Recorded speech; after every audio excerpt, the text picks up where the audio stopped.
Rzucek. Good morning.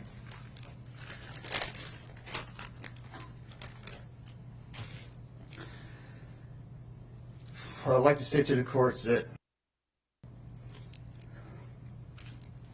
Shannon, Bella, and Nico are loving, caring people. They love life. They love being around people who love them. They always had good times. This is the first time they went to the beach this year, and they loved it. But God only knows what happened that night. Life will never be the same without Shannon, Bella, and Celeste and Nico. Had all their lives to live. They were taken by a heartless one. This is the heartless one, the evil monster, who dare you take the lives of my daughters Shannon, Bella, Celeste, and Nico. I trusted you to take care of them, not kill them. And they also trusted you. The heartless monster, and then you take them out like trash. You disgust me. They were loving and caring people. You may have taken their bodies from me, but you will never take the love they had from me. They loved us more than you will ever know, because you don't know what love is. Because if you did, you would not have killed them. You monster, thought you would get away with this. I don't know how. The cameras do not lie. You carry them out like trash of the house. Yes, I seen the videotape. You buried my daughter Shannon and Nico in a shallow grave, and then you put Bella and Celeste in huge containers of crude oil. You heartless monster. You have to live with this vision every day of your life, and I hope you see that every time you close your eyes at night. Oh, I forgot. You have no heart or feelings or love. Let me tell you something. I will think of them every day of my life, and I love them every day of my life. Prison is too good for you. This is hard to say, but may God have mercy on your soul. I hope you enjoy your new life. It's nothing like the one you had out here. May the courts have no mercy on you. It's hard every day. It hurts in so many ways. I have heard people say that you're not a monster. No, you are not. You're an evil monster. Thank you. Love you, Shannon, Bella, and Nico. Love you, Pop Up and Dad. And one other thing. And Shannon says she is super excited for justice today. Thank you, Your Honor. Thank you, sir.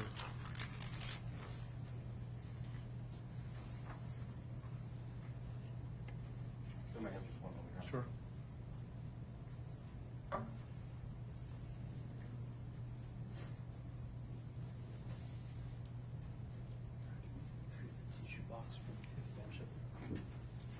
Your Honor, Frankie Rzucek Jr.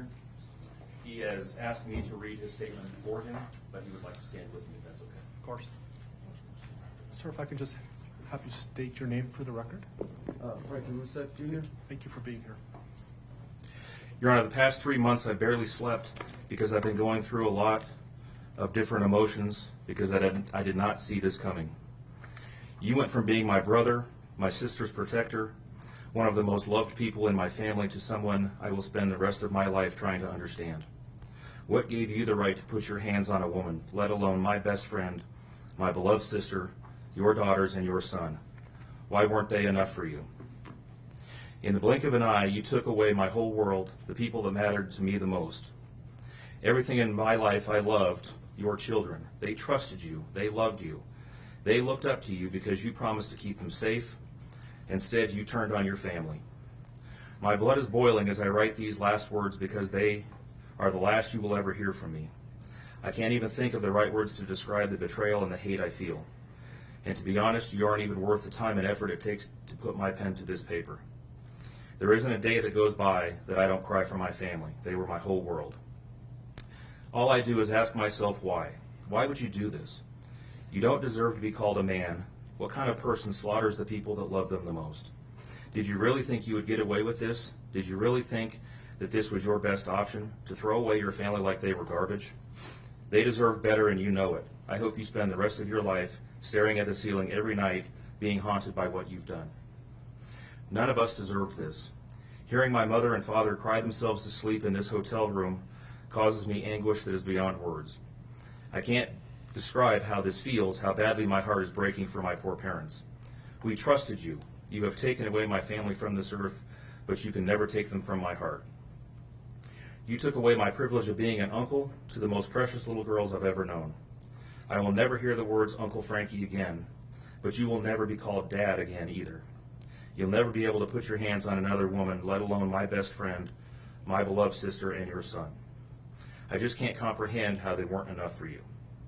Shannon, Bella, and Cece loved you more than anyone. You were their hero. How could you destroy the people who loved them the most? I pray that you never have a moment's peace or a good night's rest in the cage you'll spend every day of your life in. A cage you are privileged to live in because my family isn't evil like you.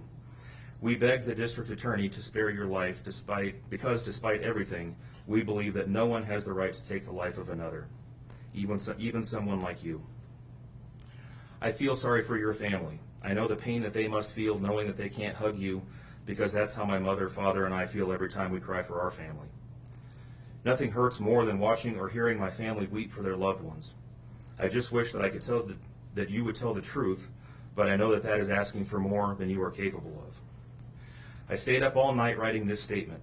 I don't sleep because of you. My life will never be the same because of you, but at least my conscience is clear. I get to live free, but I can't say the same for you. I haven't slept in 2 days because I've been anxiously waiting for this moment, the moment I get to tell you how I feel, how this has affected my family and I. My family and I can finally grieve after today. If anything, we will come out of this stronger today than we were before, and we will continue to pray for your family. Sincerely, Frankie Rzucek. Thank you, Mr. Rzucek.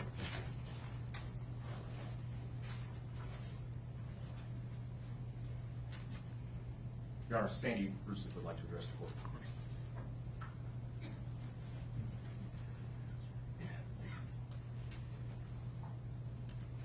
Good morning. Good morning, Your Honor. Thank you for this moment.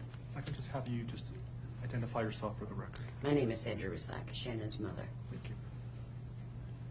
I wanted to say thank you for this moment. I want to take a moment to thank everyone who has prayed for our beloved family, who has sent gifts, cards to us from all over the world.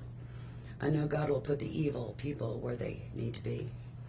I also want to take the time to thank the town of Frederick, Greeley, FBI, the DA's office, the CBI, for exceptional work.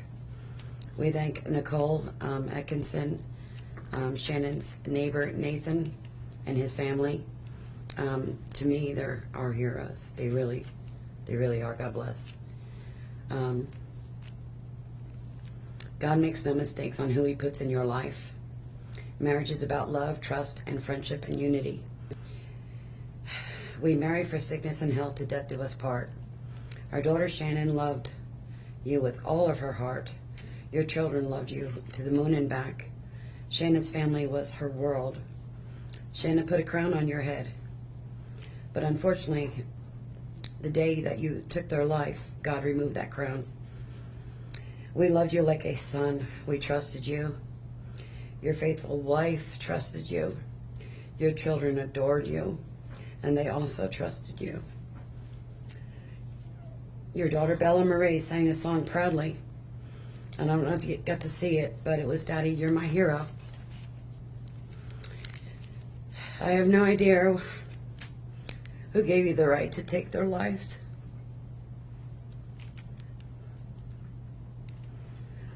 But I know God and his mighty angels were there at that moment to bring them home to paradise. God gives us free will. So not only did you take the family of four, your family of four, you took your own life. I want the world to know that our daughter and her children were so loved by us. There will always be protected by God and his mighty angels. I didn't want death for you because that's not my right. Your life is between you and God now, and I pray that He has mercy for you. From Shannon's mother, Bella Marie, Celeste Catherine, and Nico Lee's, Nana. Thank you, Your Honor.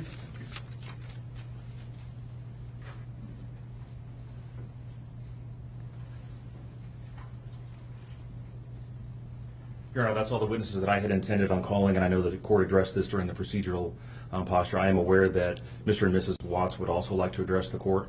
I would certainly invite the court, if you want, at this point, to call upon them, or we can certainly do it after any evidence that the defense has as well. Sure. Does Cindy or Ronnie Watts wish to make a statement under the Victims' Rights Amendment?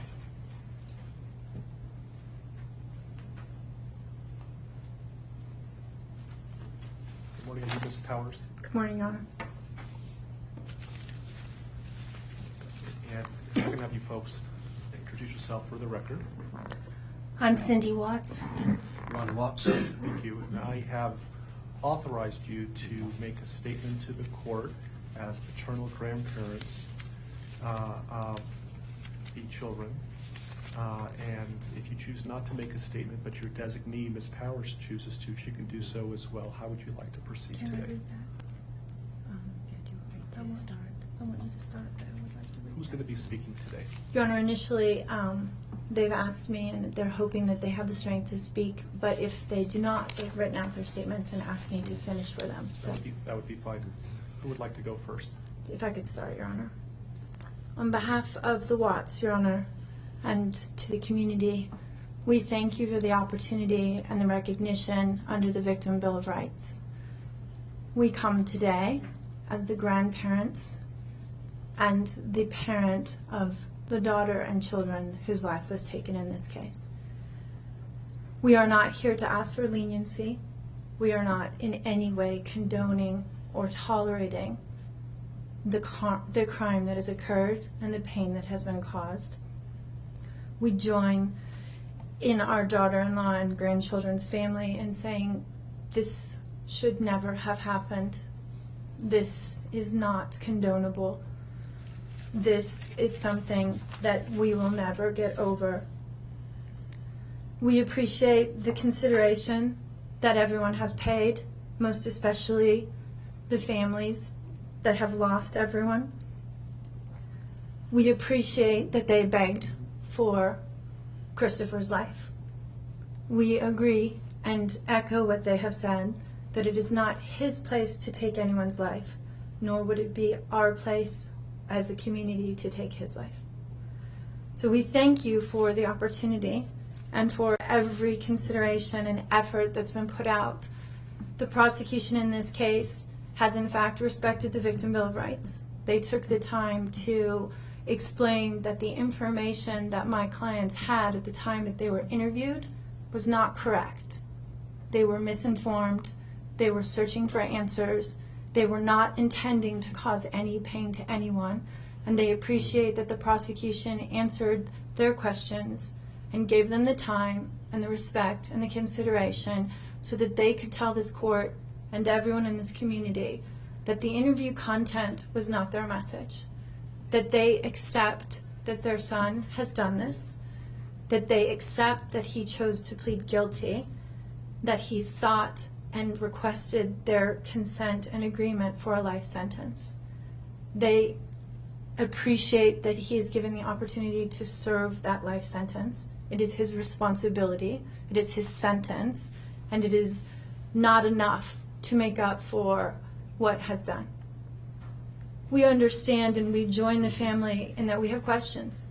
We don't know how such a thing could possibly happen, or that a man that was responsible for raising his children and protecting his wife would take the steps that he did, and that he would disregard their bodies and the love that he had for them and they had for him and everyone else, and take the gestures and put this community through the investigation and the discovery and the responsibility of bringing justice. We do not understand that. We do not think it was appropriate. We cannot begin to think that an explanation will ever justify it. My clients indicate that they understand that a full opportunity for a confession with all of the responsibility and accountability has not occurred.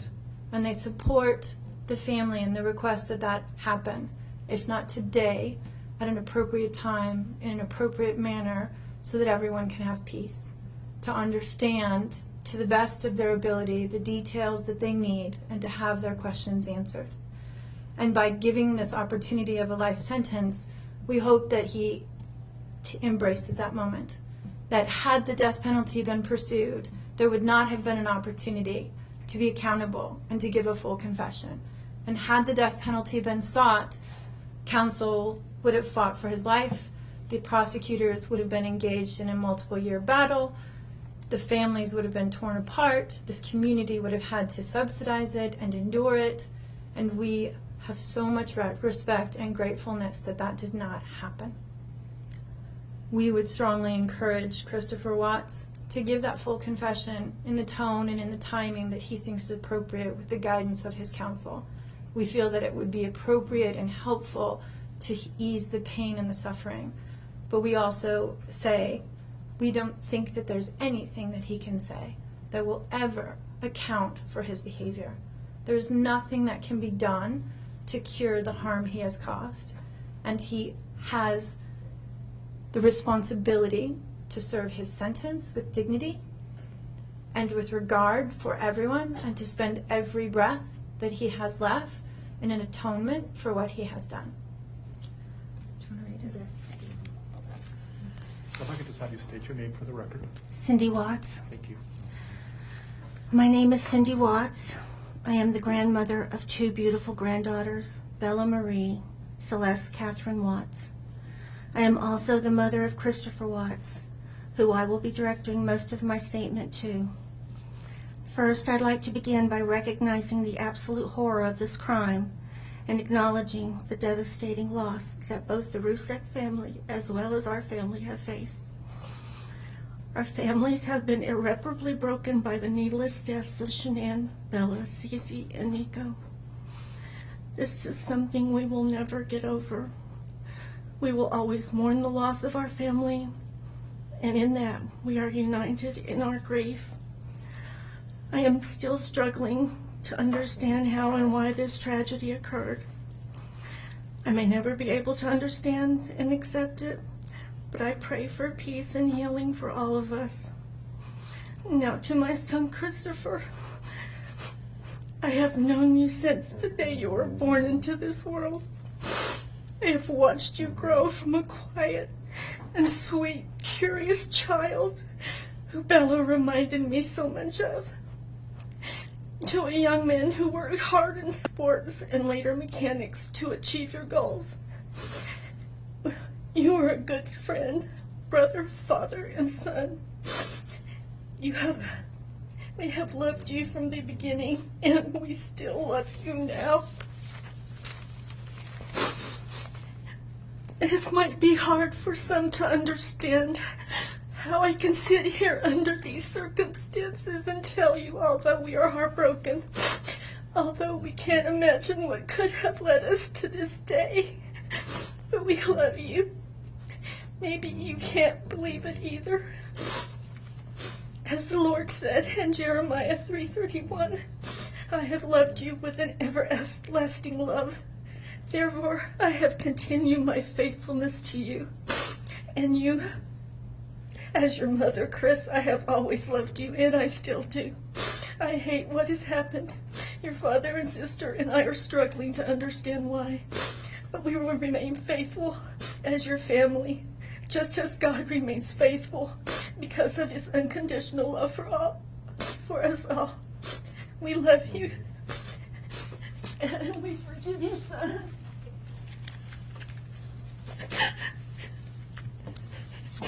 Thank you. Judge, if I could read Mr. Watts' statement. Yes.